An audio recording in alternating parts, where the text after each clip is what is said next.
evening, guys, and welcome to another episode of We Are the Girls in Claret and Blue. As ever, I am your host, Ali, and I'm joined by my co-host, Reese.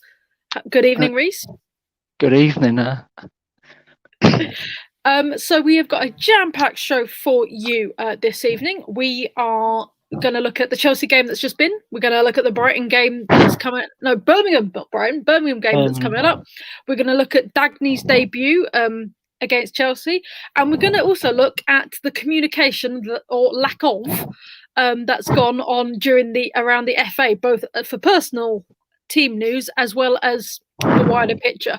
But let's reflect, let's go back, let's talk about the Chelsea game that's just gone. For anybody who doesn't know, we unfortunately lost 2-0 to Chelsea, but in what I thought was a much improved performance. We just couldn't quite, our shooting feet weren't on. Let's just say that. What did you think, Reese? I don't think we created too many chances, though. We only had 2 or 3. I think the frustrating thing for me was, at the start of both halves, we conceded. Other than that, we were absolutely superb. I think defensively that was what I expect a West Ham women team to be. Hard to beat at the back. We just didn't deliver the final ball. Kenza makes a complete difference to our team in midfield. Dagny coming in, she's a leader and a warrior. She really plays well with Kate. Kate, again, she rises to the big occasions. A London derby, a West Ham fan herself like Dagny. She was going to be up for that.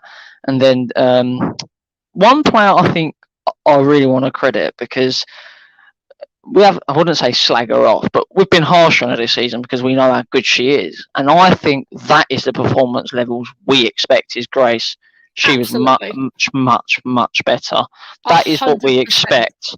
And she actually sort of justified Ollie's trust in her with that performance, because she wasn't up against an easy opponent to come in and defend well when you're under pressure by your own fans, to deliver performances. Now that was superb, and I think the fact that the whole team around her was playing well brought the confidence out of Grace, and she started to hit the ground running. The interceptions were back. I mean, she was driving into the midfield area sometimes to intercept the ball and get it back so we could attack in the second half, and that's what I liked. But I mean, there's only one player I'm really going to talk about. Courtney's back. Not through choice. One match goalkeeping performance of the season. Well done, Courtney. No, she did have an absolutely cracking performance, and credit where credit's due. That scoreline could have been a lot worse, and she had some great saves. And the 2 goals that we conceded, to be honest, I thought our defenders got in her way. They were they were close range goals. There wasn't much she could really do because her view wasn't where it was. She made some cracking over the bar saves, and she had probably played out of her skin, I think. So yeah, absolutely fair play to Courtney. I think the highlight of the whole match for me has to be Dagny going right into Pernille Harder going flying, and then Dagny being like, "What?" when the ref pulls her back for a free kick. There was another moment as well. I think it was Laura when Bethany England tried to get the ball, and Laura's like, "You're going nowhere," and just smashed her off the pitch, basically. Yeah, no, absolutely. I have to say that is the happiest I've been after a loss for a long time, because that was such a killer performance. We were like keeping players pegged back. Again, Laura with G, like G's trying to get into her position going up forward, and Laura's like, no, and like nicking the ball back off of her. I did think we missed Leon. I think Leon's going to be a bit of a loss for us, her being out injured, but I thought overall we gave a real battling performance, and we were unlucky to concede. Yeah, totally.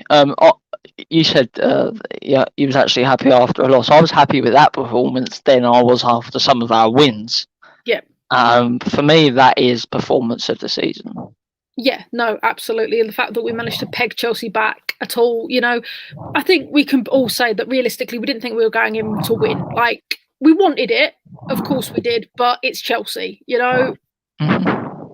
We could have maybe nicked it with a goal, but it was really to show what we can do as a high pressure team, and I thought we were absolutely fantastic. I do think, though, it would have been sweet if we could have got a goal, just because that really cements our strikers, and then they can go back against the Birminghams, against the Aston Villas that we need the 3 points for, to be like, well, look, got it against Chelsea, of course I'm going to get it against you. I mean, the key thing is now is, I mean, I think some players watch the show here, and I think the fact that, you know, when we're coming on and we're saying we want to see a performance, I think that sort of sends a message. The fans are expecting a performance here. Yeah. But now we're being positive. The big thing for me now is doing it again on Wednesday night, because that will see how consistent we can be. And, you know, Birmingham is a 6-pointer. There's no doubt about it. Yeah, no, 100%. I think for both teams, I think we're both going to go in for a fight. We've already got some comments coming in. Friend of the show, Dan, has said the only thing that bothered me about the performance was the lack of threat from us going forward. And I can see that. I think they're not pairing Martha up. That's the problem. I think Martha needs to have someone else up front with her. And Van Egmon's not doing it because she's playing the number 10 role. You know, we need two up front, and with Leon out, this is the perfect time to get Nor in and get her up front and see what she can do. But it's just not seeing it so far. I think with Martha, though, she sort of did play that role under Matt, and she did start to play well. I think with Martha, there may be a bit of lack of confidence. But then again, she's not getting the chances, so it's harsher for me to say that. I mean, when she went, I think, did she score a couple of goals for Scotland when she went? She did against Cyprus. So as soon as she had the team round her full of confidence, you know, she thrives on confidence, and we as the team hadn't have been as confident as we will do now after the Chelsea performance. So I think Martha will start to thrive. Martha will start to score. However, leading on to that, that's room for the summer. You know, why not go and get an Ebony Salmon or someone like that? Even though she's probably going to go Man City and partner her up with Martha. Yeah, we do. I think we need to going forward, and it's an issue we've had, you know, for a long time. And it was the issue we had with Jane Ross. We only ever played Jane Ross up front. You know, I wasn't a fan of Jane Ross. I know you weren't, but I was. And she's having the same issue at Man United. She needs a pairing in order to play that back and forth with. And I think Martha's the same, that she needs somebody up front with her. And we just haven't had that. I think we can say we're super grateful Darley's back. I think we can say we're super happy that Dagny made her debut. And yes, she was a bit rusty off the ball, but can you move your mic a little bit? Again. Just because you sound like Darth Vader. There we go. There we go. But yeah, I think, Dagny's going to be a bit like a Gillian Kate, I think. We're going to have to watch her with the yellow cards, because she gives no cares whatsoever. She will go after you if that's what she wants to do. But she's been a bit rusty off the ball, but she's been out for 5 months, so that was the thing that did frustrate me. That's going to come, I think. That's going to come with all the extra training sessions they're doing, and we're going to have 10 days between that game and the Birmingham game, and then we've got 10 days, or 9 days now because they've moved the day between the Birmingham game and the Man United game. So I think that's going to do us well, that we've got that respite and we can do the double practices and do all of those training sessions. But dare I say it's looking positive? I wouldn't go that far yet. Let's see after Birmingham. Yeah. Lee says, will we ever score another goal? Oh, we hope so. Oh, we hope so. The confidence will come and we'll start scoring, don't worry. Yeah, I do think so. I think, you know, hopefully they can build on that Chelsea game, because that was absolutely, like we said, the performance of the season, and we can build it up from there and get the necessary points. Who I'm really proud and pleased for is Ollie, because, I mean, you look on social media for his first few games, a lot of people wasn't sure about him. You know me, Ali, I like to back a manager as a fan. I really do. It's not a fault. You do. And and I made the point last week. He's had a few more training sessions now. He's had weeks to implement his system, and I think on Sunday you saw a true Ollie Harder team.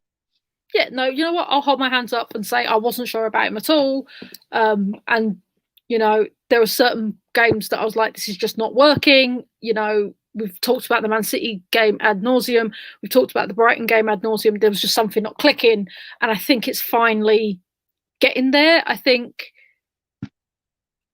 what I think would be best is if we can stay up this season, and then I know you hate this because you like to build on what we've got and then but I honestly think it's going to have to be a clear out. We're going to have to clear out a bunch of players that don't want to play for our team anymore. I would have agreed with you. And then Ollie brings in the players that he wants to bring in that will work well under his system and will be flying. But the point is we have to survive this season first. I mean, the difference is the last two seasons when I was complaining about this was there was no. I'm okay with bringing 2 or 3, but there's no need to replace players. I mean, for example, my example this season would be why bring in another goalkeeper. In my opinion, that wasn't needed. I mean, a backup goalkeeper, yes, but not let's replace Courtney with another goalkeeper. But this time I think we need a clear X. I think there are players there that genuinely just don't want to play for us. Yeah, and I think we do that. Get the core players like Kate, like Dagny, that do want to play for us. Like you can see it already in Dagny. Then we'll be flying. But we just need to get rid of some of that rot that unfortunately is set in. But that's enough reflecting. We've done enough reflecting. Though we are going to talk about Dagny because we mentioned her a lot. We said that she was a beast, that she's going to be up for yellow cards. But what did we think of her debut? Was it a successful one, even though we lost? Are we excited? Are we scared? Would me saying that's one of the best debuts in a West Ham women's shirt? Does that speak enough values of it? That is high praise indeed. That is high praise indeed coming from you. Definitely. She sums up to me, when I think of the team I support, West Ham, it's actually from what Ollie said in his interview, hard-working team. I had the discussion actually with a Liverpool fan, and he was speaking about men's football and why would you want David Moyes over Rafa Benitez? And I said, because when I think of what I've been brought up on watching West Ham, we don't play possession-based football. We work harder than you and counter-attack you, and that's what I like to see. And that is exactly what Dagny's got: hard work, commitment. Doesn't care if she's not better than you, she'll just knock you all over the place and make sure you don't get the ball. That is the player I like to see. She'd done that, and not only that, she controlled the rest of that midfield just through her vocal presence. She was speaking through the game, helping Grace out, actually going, your time to intercept, Grace. That type of stuff. She's a leader. Absolutely. Every good West Ham team that I've watched, I mean, except from the 2016 team with the men's team with Poyet, they've all had 11 hard workers, and that is what we need to see now. Exactly. Like, we've got our grafters, and I think that actually is going to go well with the fact that you can always count on Kate to put in a performance. You can always count on Gilly to put in a performance. It may not be a thing, but you can always count on Gilly to give a performance. You can always count on Darley when she's fit to give a performance. And unfortunately she's injured, but you can always count on Leon to give a performance. And the others seem to be coming up to that level now. And I think Dagny is a huge piece because she was already a grafter. You didn't need to bring her up to that level. She was already a grafter. And that's what we want in a squad. And I know there were certain people who we shall not name, but certain menfolk who were quite rude about Dagny when she first started because she didn't look like a certain Swiss international. They can piss off then. Pretty much. But I think, to be honest, sorry, Alicia, if I'm going to get a Dagny over an Alicia, I'm going to pick Dagny because that performance against Chelsea alone was something special. That brings me on to my next point I was about to make, because Yeah. I mean, I was one of them, not for any reasons of her appearance based on the football. I was thinking, why have we got rid of Alicia on her day? She's one of our best players. I said that to you. Yeah. I'm not afraid to say that on air. But that performance on Sunday justified that decision to me, because on the left wing, I think it was Svitkova, was it? Yeah. Oh, Svitkova. Now, the difference is, when Alicia loses the ball, she'll make a tackle, make a rush challenge, and then stand there. Svitkova, if she doesn't get the ball the first time, she'll go again and again and again, and that is the difference, and that's what we need at our club. Because we, in the summer, when we talk about transfers, I don't want to see, unless we've got the money to do it, I don't want to see the 11 best technical players. I want to see us bring in players that are well known for grafting at the top level. Yeah, no, absolutely. You just reminded me, Svitkova on Sunday was a changed player. I was saying to my other half, I've never seen her play like that. And again, she was picking the pocket of G and harder. She lost the ball. She went and got that ball back. Like, that was one of the best performances I've seen from Svitkova. And I'm hoping that that's just a sign of things to come, because that was a phenomenal performance. I really do believe now Ollie's had that time to integrate his system. I think this is the start of something. We can but hope. Okay. Oh, controversial opinion from the cyber leader at West Ham FC. I would give captain to Kate. I don't like Jilly. I half agree. I love Jilly. I think Jilly is a fantastic captain, but I think we should give Kate dedicated vice captain. We don't have a vice captain at the moment. We have a captain, and that's it. Can I throw a question to reply back before I answer? Is it you don't like Jilly as a player or as a leader? Because that changes my answer quite a bit. Yes, hopefully we'll get a comment back on that. But for me, I think we give Kate the dedicated vice captain, because we don't have one at the moment. Arsenal do. It's Kim Little's captain, and I think Jordan is vice captain, and Chelsea do, because it's Ericsson as captain and Millie Bright as vice. Yeah. And I think there's a couple. Captain of Team A, the other captain of Team B, and the other's captain of Team C when it comes to Chelsea. Yeah, that's how that works. But they do. And I think if we gave that Kate that step up, because she's doing it anyway, let's be honest. She's doing in midfield what Jilly's doing in defence. Like, she's doing it anyway. But to give her that step up in responsibility, I think we would see an even better and bigger performance from Kate. Not that I can think that's possible, but I do think she'll just get that step up, because we've seen her as captain. She was captain against Reading a season ago when Jilly couldn't play. And again, we saw an absolute, you want vocal, you want someone who's going to shout at the team, and to give her that step up, I think would be a huge thing for Kate. Well, going on to this, the question is, it's funny you mentioned midfield and centre back, because I speak to a lot of managers due to my job in the non-league. I mention it every week when I'm talking about my answers. But I once made a comment that I would want a right back to be our captain. I mean, this manager sat down with me and sort of explained why not. And it was a really interesting point, and it's something I now see myself. I like a centre midfielder as captain, and the reason for that is because they're the closest to the strikers and the closest to the centre backs. They can shout instructions to both and be in the position they should be on the pitch. So for me, and I think the debate about Kate or Jilly is, I think both of them are at similar levels in terms of players and leadership. However, the reason I think Kate should be West Ham captain is because she's a supporter. She may have, I think she does. She has the extra passion for our football club. Yeah, no, absolutely. And the amount of time she promotes the football club on social media as well, both men's and women's teams. She's a great ambassador. She's a great ambassador. I know it's because She's she very supports passionate. us, but She's very passionate about her club. It does make me laugh that it's a constant thing with Leanne saying that her TV's safe because West Ham have won. I believe Dan is talking about Dagny, saying she worked well in a reinforced midfield. Dominating the midfield was the reason we didn't get another stuff in. I can get behind that 100%. Like, that midfield was solid. I think another thing as well was the two centre backs, Julian and Grace, were intercepting and doing the job of the midfielders once it got past them.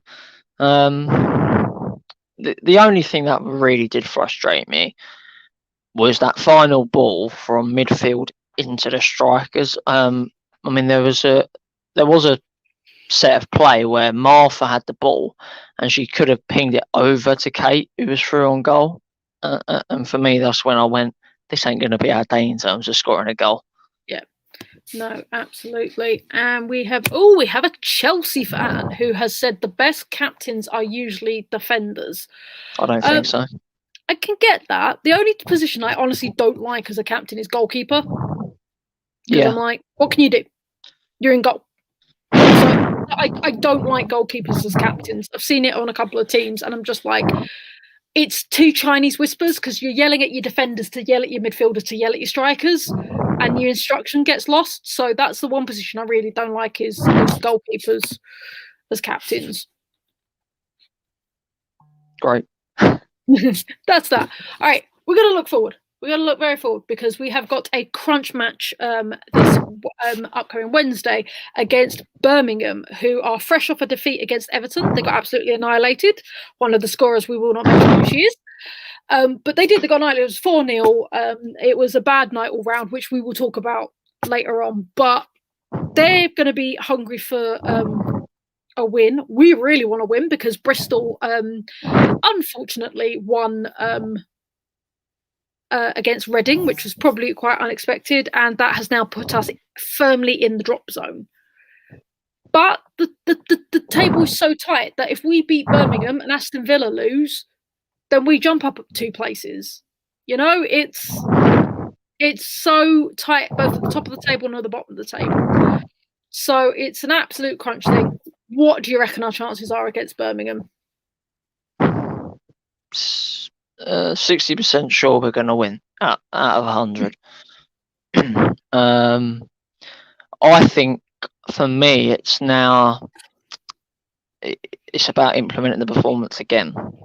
That's the next step. And if we can do that and we can beat Birmingham, that's when I say we're going to stay up. I think it's a shame that Adriana won't be back until next season, possibly. However, now I think Birmingham are a bit more shaky at the back than Chelsea, so I think the creative play is going to become more easier. We're going to have more chances to get the ball through. I mean, they're not going to have someone of the quality as Millie Bright stopping Martha pinging over the long balls through to our shorter players on the wings and stuff. So yeah, I'm actually quite confident we're going to win. And I mean, I wasn't confident against Bristol, so it just shows how much we've improved. That performance has improved us, I think. Yeah, no, absolutely. So I've just checked the table now because I like to do those things. Actually, if Villa lose and Bristol lose and we beat Birmingham, we actually jump up to 9th on goal difference because of the 4-0 loss that Birmingham faced midweek. So if that happens, we will actually jump up to 9th. And gives it because we've got a pretty. I mean, our goal difference isn't great, but it's better than Bristol's. Is the honest answer. So Birmingham is an absolute must-win at all costs game. I think it's between us and Villa, if I'm going to be honest. I think Bristol will stay up. I think they've got a manager there in Matt that will keep them up. And I think that was the only thing missing with Bristol, really, to be honest, was the manager. So I think what's important for us is we don't say what if they do this and they do that. We say we're going to do this and we're going to stay up. That's the change of mentality we need. Absolutely. I don't want to focus on other teams' results. If we win the games we should, we stay up. It's true. That's a No, it's fact. true. I If think we if we beat Birmingham and Villa Villa twice, we beat Birmingham and Villa twice, then I think we're golden. Because we've got some tough opposition. But as is proven in this league, no team is unbeatable. You look at Chelsea losing to Brighton. You look at Reading beating Man United. Like, this league is so up and down at the moment. No team is unbeatable. So it's all about getting up there on the night. I think we've got Birmingham have got quite their defence. They parked the bus unintentionally just because of the defenders that they've got. It's they pack their back line quite tightly, so that's going to be challenging. We did it before with Van Egmond. I think our defence is stronger than when we played them last time, so we won't need a gifted own goal like we did last time. But I'm excited. I'm actually excited to watch this. It doesn't feel painful anymore. I think what we've got to do though, Ali, is we've got to win the games we should, and then go to places like Man United away and go, if we can get a point here just by literally outworking them and having a great defensive display, that's a good point. We have to target points now, not we've won the game. Let's go and check Bristol's results. Stuff that. Focus on ourselves. Yep, absolutely. Our good friend Dan says we need to treat the 3 matches against the Brummie sides as cup finals. 100%. They are cup finals. They are cup finals. Let's be honest. They are complete cup finals. And if we want to stay up, if we want to compete, then absolutely we've got to treat them as if we're going out against Man City in the FA Cup final again. If we go down, it will detriment the club's success, like the whole clubs. I mean, we don't want to be the case of maybe what Liverpool were last year. I mean, not saying the men's team are going to win the Premier League, but the men's team finished 4th, but we go down. We want to say the women's team had a bad start, but they really worked hard towards the end of the season and they stayed up and they can build on something next year. And the men's team have got to the Champions League, Europa League, or one of them two. Europe and or Europe Conference League. And hopefully that money there can help build the women's team as well. That's what we want to do. Yeah. Lee is asking us to focus on things we don't want to focus on, which is if we do go down, what are the chances that we will come right up? The problem we have is the Championship is strong. It is very strong. And there's only one promotion place. It's not even like there's one guaranteed and then you have playoffs. There is one. And as proved with Liverpool this season, they're not going to come back up. Not this season. A lot of people would have thought they would have bounced back up, but they're not going to. No, but there's a difference. There's a difference between us and Liverpool. No, I know there is, but I'm just saying, what's the likelihood of us coming right up? It's not a guarantee. It's not a bit like Premier League side goes down. You can pretty much say they're going to boing back up. Not in this league. It would be a tough ask. Not impossible, but tough. I mean, I'm not going to sit on the fence. It's the reason why Liverpool ain't going to come back straight up is because their club does not give a crap about their women's team. Basically, this is true. The difference is, I personally think Jack cares about the women's team and wouldn't let it sink. That's my opinion. I mean, I know we've had debates about this, but that's my opinion on it. So I think we would have a strong chance on going back up. One thing is if we stay professional, because I don't think that's a requirement in the Championship. But I think it's not. But I've had the pleasure of speaking to Jack. If anybody doesn't know, I'm on the supporters board for West Ham Women, so I have these meetings once a quarter, and I can say this out loud that Jack has pledged his commitment to the women's team if we go down, because that was a huge concern of a lot of fans. So he has pledged that he will still support, and they will still have the funding. There might be a little bit less funding because you get less funding being in a Championship team. That's just fair enough. What happens. But he has pledged that the club will stand behind its women's team if the dreaded R word happens, which I believe. Which is good. I genuinely believe him that they will stand by, and it's not going to be a Liverpool situation, because let's be honest, Liverpool didn't stand behind their team when they were in the WSL. Yeah, and I think that's the difference. I think Jack could go.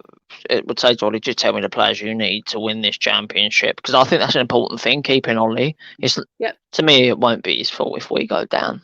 There are things I could say about that, but I'll behave myself. Yeah, behave yourself. So keep Ollie in charge and let him build something. And sometimes with relegation, even though you don't like it, sometimes it's a good thing in terms of a wake up call. But that could be it with us in that case. But for me, what's more important is focusing on the now and trying to stay in this division first. And if it happens, it happens. Ooh, we have a controversial viewpoint from Dan. I suspect that the women's team has already been defunded due to COVID, and I think that will happen again if we go down. I hope not. Like I say, Jack, look me in the eye. We were on a Zoom meeting. We're on a Zoom meeting, but I think there will be less funding. That's what I will 100% say. I think there will be less, because just for the sheer fact you get less from the FA for being in the championship, you get just in general less. I think we'll lose players. Let's be honest, we will lose. I mean, we're going to lose players anyway, but I think we will lose more players. Like, for example, I don't think Grace would stay because it could affect her England chances going down to the championship. I agree with that. I don't think Ken's would stay. She's too good to be in the championship. Adriana wouldn't. No, Adriana wouldn't stay. Kate, I could see staying definitely. Kate, I think would stay. Gilly, I think would stay. Dagny, I'm not sure about Gilly because she's an established WSL player, and there'll be teams like Leicester. If we went down and Leicester say we need a player at centre half that's a leader and could sort of confirm us staying up, it'd be Gilly. Yeah, but yeah, so I do think there would be changes. But let's not think about that. Let's not think about the negative. Let's think positive. Look, we're going to stay up. We're going to build a team that gets fourth in the league next year. Got with the men's team. Come on. Yeah, let's absolutely do it. But so we've talked about the FA, and there's one thing that has come up time and time again. It's come up again this week, which is communication and the lack of in the women's game. The reason this came into my head is first example was against us in the Chelsea game. A journo tweets a team sheet, and we all go, there are two goalkeepers called Emily Ramsey in the league. And it turns out we've signed on an emergency loan because Mackie's injured, the goalkeeper from Manchester United, reserve goalkeeper. She's a cracking goalkeeper. They're calling her the next Ellie Roebuck because she's got that. So, no, she's got some talent to her. She has got some talent to her. But nobody knew. And it didn't get officially announced by Man United until halfway through our second half. And then we didn't announce it until the next day. What? You know me, Ali. I think our social media, to put it blunt, the way the club is run on social media, the women's team, at times is a disgrace. We should have been informed. I get it from the managers inside, because sometimes you do, by manager gets told, don't put it out yet because we don't want our opponents to know. But this is at the highest level, of women's football. We're labelling how embarrassing must it be for the league as well to say we are the best league in women's football, but our clubs can't be bothered to update our fans on signing announcements. The league should put a rule in place. You must announce your signings before they're on a team sheet. Facts. Absolutely. And also, I get not wanting Chelsea to know that Mac is injured, right? But you have to commit your team so many hours before the kickoff, right? So do that, then announce it. We shouldn't be finding out because some journo has photographed their team sheet and announced it, because Man United fans were fuming that they hadn't been told because they all love Rambo and I really think she's got so much potential. And we had no idea, and we were all very confused. Did we suddenly sign an academy player because there's no Mackenzie? Like, it made no sense. I was more worried about how serious the injury was to Mackenzie. I'd actually text you that, didn't I? Yeah, it had to be bad to get an emergency goalkeeper. It had to be bad. I mean, I don't know if disgrace is too strong of a word, but it is unacceptable. 100%. And then if you didn't think that was bad enough, this for me was worse, even though it didn't affect any of our players. But Birmingham, as we mentioned, Birmingham Everton played last night. If you thought Hannah Hampton might have been slightly off her game, it could possibly be that 2 hours before she was due to play, she had received a phone call from the FA to tell her, "We're very sorry, you're not making the Olympic team." 2 hours before a match. What the hell? That, for me, is a disgrace. That is absolutely diabolical. And, there are many words I could say, but I want to keep it clean. Well, I'm trying not to swear. They are, I can't believe it, to be honest. They wouldn't do it to Jordan Pickford. They wouldn't do it to the men's team goalkeeper. So why do that? I mean, seriously, as someone in our FA leading our game, our beautiful game as we call it, and thought, before we give Hannah this news, if they don't know, let's check to see if they're playing. How lazy is it? It's lazy. It's unprofessional. There's nothing good about it. People look at that, and they that day there could have been, maybe a young kid, and who could have said, "I want to get into women's football," and then bang, that comes out. And they think this is too unprofessional for me. Bye. Sorry, Lee made me giggle. Keep it clean. If you ever watched Much American Hammer See Fit, good to know we have the scope to do that. But is. This comes from the same FA that appointed Phil Neville. This I mean, this comes from the the same FA that I think didn't they stop women's football at one point, or was that the government? No, that was FA. I mean, not this FA, but it was the FA. They stopped women's football. Yeah, they stopped women's football. And I know they've done some great work with the women's game, but this is just unacceptable. It puts women's football in a bad light. It actually leads women's football to get a lot of social media criticism, and it puts fans off. They haven't helped our game out. So I'd like to congratulate them on being twats, to be honest. Yeah, but here's the question, right? Because this was brought up by a friend of mine, and I don't know, to be honest. I can't tell whether it was lazy because it was the women's game or lazy because it wasn't one of the top four. Because that day earlier, Man City won their game against Fiorentina to progress in the Champions League. And then the announcements came out who is in and who's out for Team GB. And then Everton, Birmingham played each other. Now, was it they couldn't be bothered working out if a game was going ahead at all? Yes. Or did they wait until the Champions League matches were over and then make the calls? Look, this is... it just makes it even worse, doesn't it? I mean, you're saying we don't pick players on the clubs they play for. I'm going to pick players on their performances. That's what I think. That's what Hege Risa said when she first came in charge. And the first selection, to be fair to her, backed that up a bit. But I mean, come on, if you're just going to check Man City and not Birmingham, that is completely disrespectful to clubs like us, Birmingham, Bristol City, all them that compete, and to the players. And it doesn't speak. If we're trying to convince us as a club, a young England player to come to us, they might think, I don't want to go to because I won't be treated right by my FA. And it just puts such a detriment on the clubs, and But one thing I will say is it's sort of ironic for us.